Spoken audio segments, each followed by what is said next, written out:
Hello, ladies and gentlemen. This is Mr. O, just here to show you about the second focus topic, linear motion.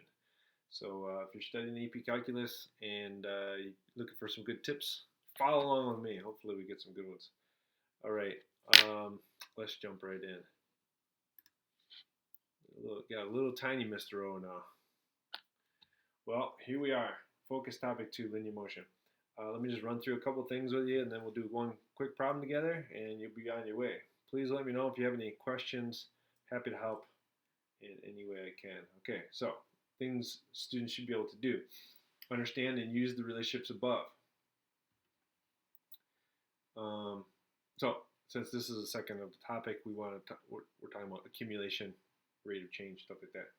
All right, distinguish between position at some time and the total distance traveled. So position and total distance. If you have the integral, the indefinite integral can give you a position function, but the definite integral will tell you how much things have changed. It'll be the displacement, and if it's an absolute value, it'll be the total distance. Okay, so very important.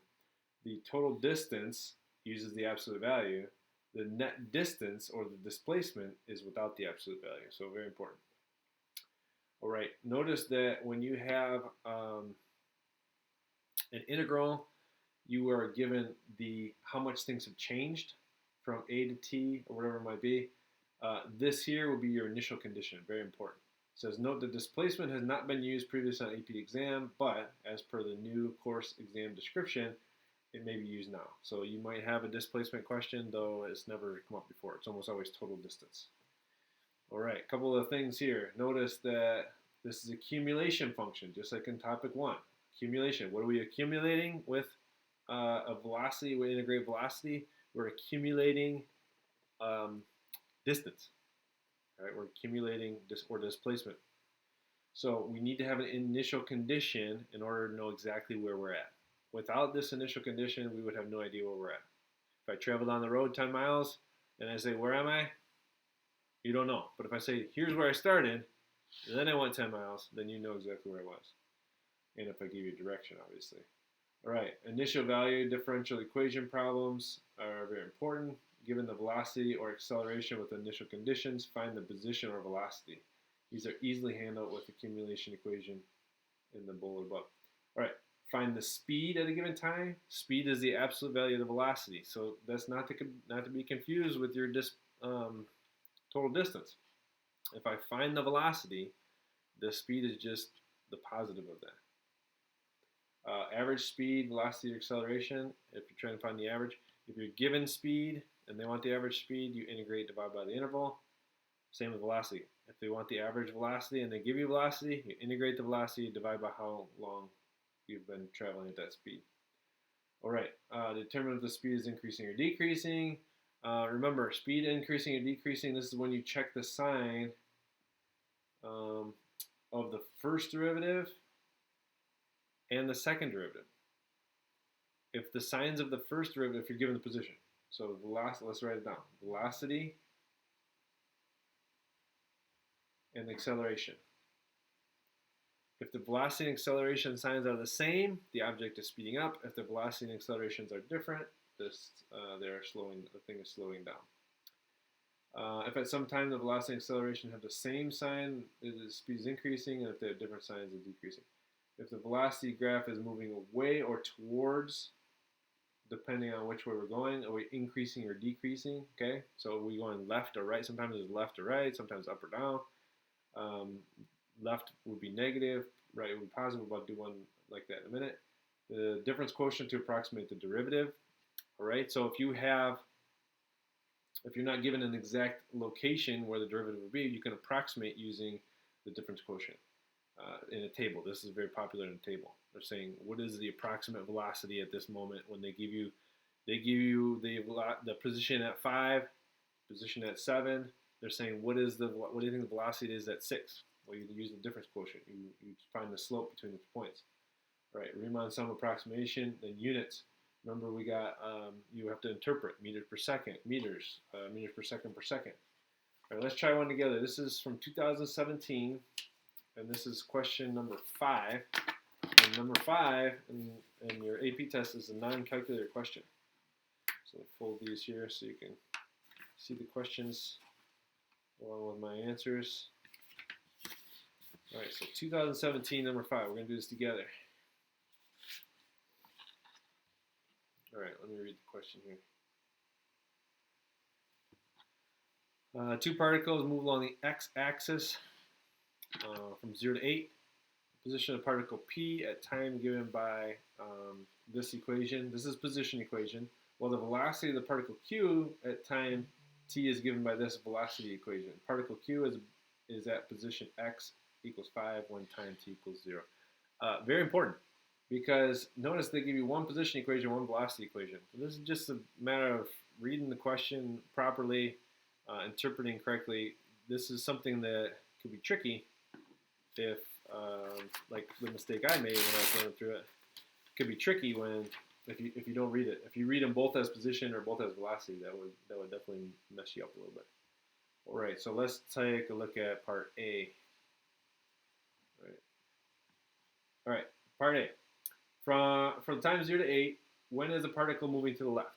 Particle P. All right, when is it moving to the left?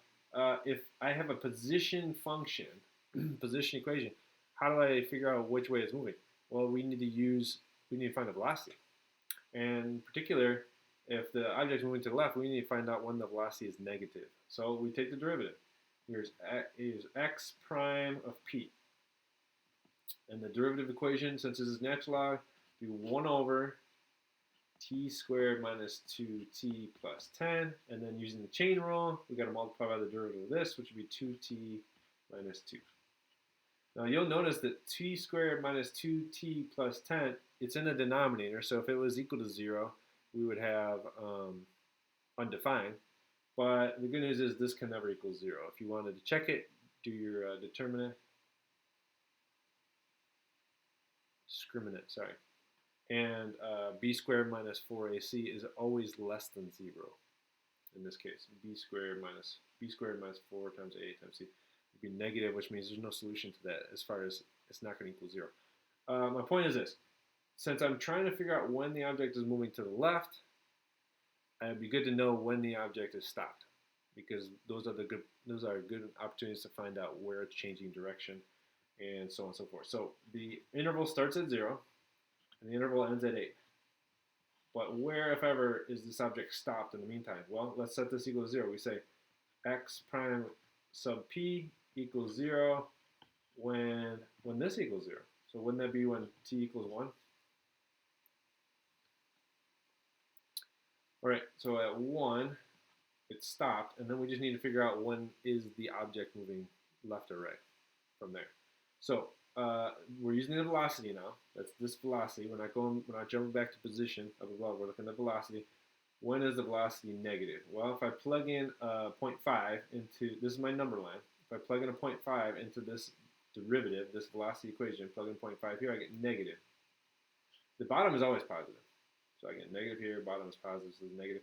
And if I plug in any other number between 1 and 8, say 2, 3, 4, 5, anything else, we're going to get positive numbers.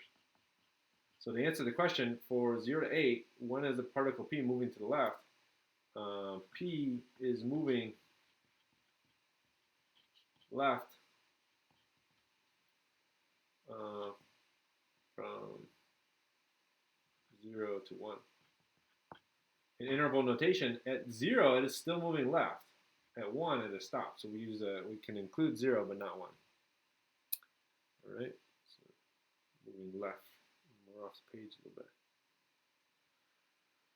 All right, that's part A. So we have our analysis of the first derivative, and that will give us our points there, ladies and gentlemen. So part B now. I can zoom out a little bit. Maybe this is a little bit too zoom. Part B. All right, part B. From 0 to 8, find all times t in which the two particles are traveling the same direction. So we have our direction of travel for particle P. It's left from 0 to 1, and then from 1 to 8, it's right. So let's find out what it is for particle Q. So we are given the velocity of Q, and that velocity is t squared minus 8t plus 15. And so in order to figure out when the object is stopped, that particle Q is stopped, we're going to factor. we get t minus 5 and t minus 3. That would be equal to, this is your velocity of q.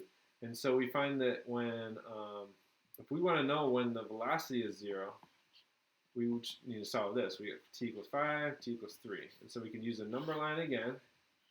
Here's 0, here's 8, here's 3, here's 5. Okay, not drawing the scale. But if I wanted to figure out what the signs are, if I plug in, we're going to plug into the velocity equation. We'll find this is negative. If I plug in a, sorry, positive. If I plug in a 1, for example, we get negative here, negative times negative is positive. From 3 to 5, we're going to end up with a negative because this would be a negative, this would be positive. And then we'll get more positive over here. So positive, negative, positive. So our velocity for particle P, our velocity for particle Q, and the question, and we got to make sure we answer all parts of the question. From 0 to 8, find all times t when the two particles travel the same direction. Okay, both particles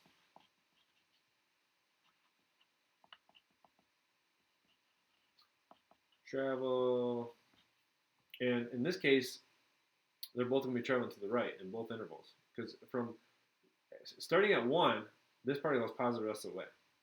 So we got some opposite direction from 0 to 1, but starting at 1 to the right from 0 to 1. Now this is not including 1 because 1, the particle P is stopped. And from 5 to 8. And again, it's not going to include 5 because particle Q is stopped. So from 0 to 1 and 5 to 8.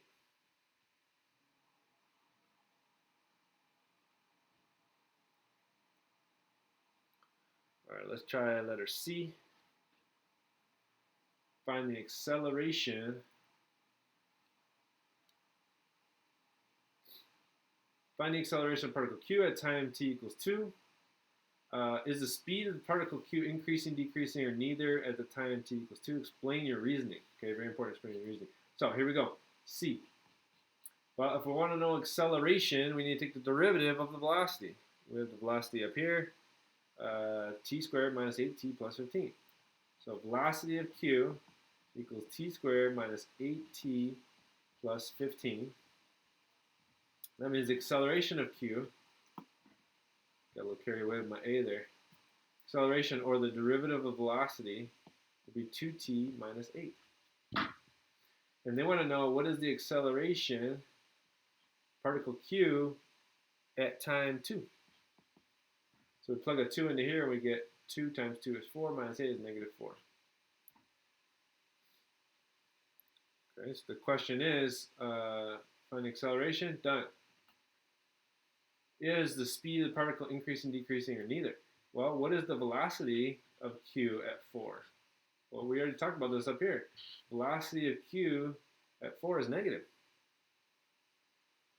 It's not 4, sorry, not 4. Mistake. It's supposed to be at 2. We're plugging in 2 as the time. Sorry about that. So the velocity at 2 is positive. We say its velocity is greater than 0. And your explanation, so first your answer, is the speed of the particle Q increasing, decreasing, or neither? We would say decreasing. Speed is decreasing because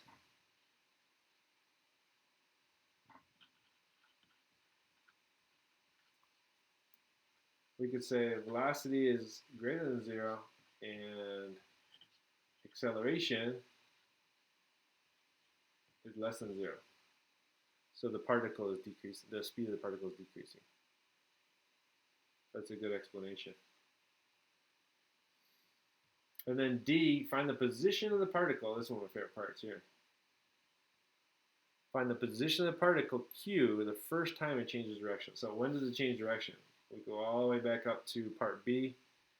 The particle changes direction first at t equals 3, and it changes direction again at t equals 5. So we go down here for Q. We want to find out D. Find the position at t equals 3 at 3 seconds. All right, we can do this. So there's some accumulation going on, like we stated in front. The position at t equals 3. So first of all, if we integrate from 0 to 3, we will get how much the particle is, how the displacement has changed. How has it changed position? So very important, we need to include the initial place where it started.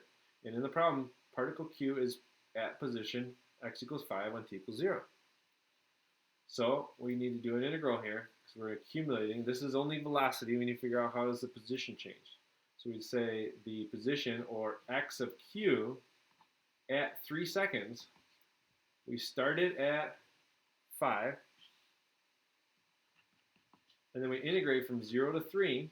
That's the 3 seconds where that comes in. And we're going to integrate the t squared minus 8t plus 15 dt.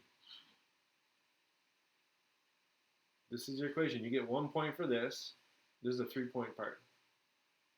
You get 1 point just for including an initial condition. And the other point is going to be if you do the antiderivative correctly, and then the third point is the answer. All right, so let's take the integral. This is a non-calculator question. Yes, sometimes you have to do integrals by hand. It does happen. 5 plus, now we're going to integrate. This is going to go t to the third. We divide by 3. It's going to go t squared. We divide by 2. This is going to be plus 15t. And we're going to integrate from 0 to 3.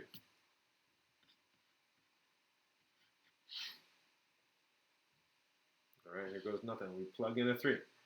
5 plus, plug in a 3 here, it'll be 27 divided by 3 is 9. Plug in a 3 here, that's 9 times 4. Plug in a 3 here, that's 45, 15 times 3. And then minus 0, because I'm plugging a 0 here, 0 here, 0 here. So I guess I could put that same parentheses, no big deal, minus 0.